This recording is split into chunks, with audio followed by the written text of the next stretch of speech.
Kita berurusan dengan umat Nabi Muhammad, maka malam ini ayo kita kukuhkan kembali semangat kita untuk menggunakan apapun yang Allah berikan kepada kita untuk umat Nabi Muhammad sallallahu alaihi wasallam. Ini tidak hanya berlaku di pondok, bukan karena kita di pondok pesantren ngomong seperti ini, oh tidak. Di sana ada musola-musola yang setiap saat ada orang yang sholat. Bahkan di kampung-kampung ada madrasah-madrasah, yuk kita hidupkan kembali.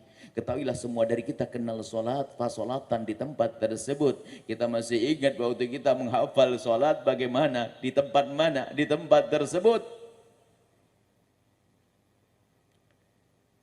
Maksudnya apa? Setelah ini pikiran kita tuh sudah ke sana terus.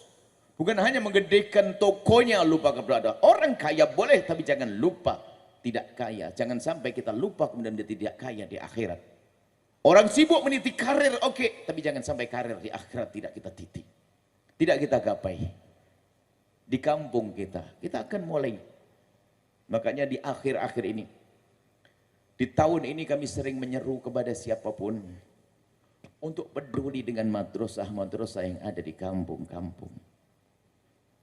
Subhanallah, ustadz-ustadz di kampung itu adalah wali-wali yang tersembunyi.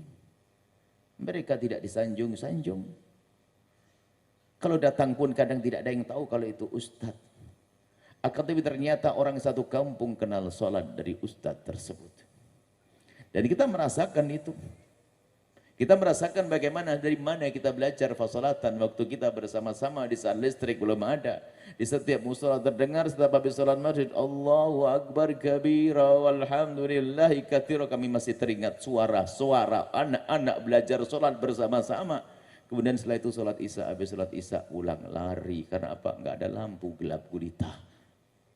Dan kami masih merasakan itu suasana. Itu yang harus kita hidupkan. Dimulai dari situ, bukan hanya urusan pondok pesantren. Pondok pesantren ya jelas.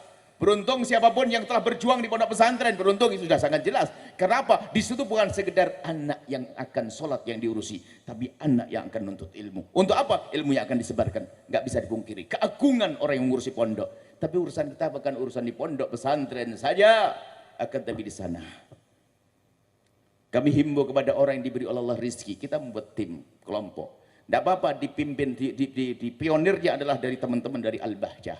Kita berpikir bagaimana musola yang biasanya dipakai untuk ngaji kadang tidak ada toiletnya. Yuk kita bangun toilet. Agar enak di situ anak-anak putri kalau sudah yang mulai gede buang airnya juga gampang. Wudhu juga tertutup auratnya.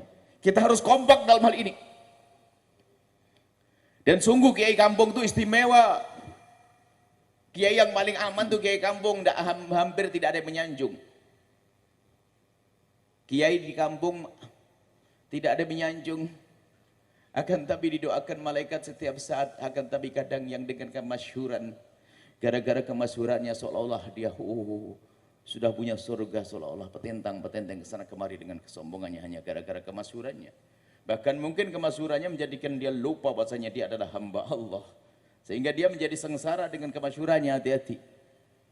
Tapi ustadz di kampung mohon ini, akhir-akhir ini kita memang perlu menggalakkan orang agar kembali kepada kiai-kiai di kampungnya yang biasa dengan kesederhanaannya tapi kenal. Coba Anda ibu-ibu saya tes.